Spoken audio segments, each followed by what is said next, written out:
On December 8th, 2025, at 11:15 p.m. Japan time, a 7.6 quake hit northern Japan.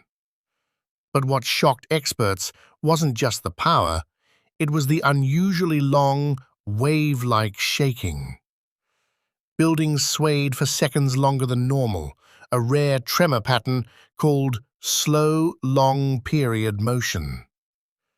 Tsunami warnings were issued.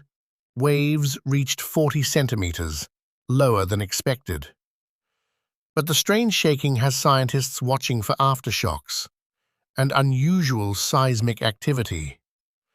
This is Weirdology, bringing you the world's strangest real events.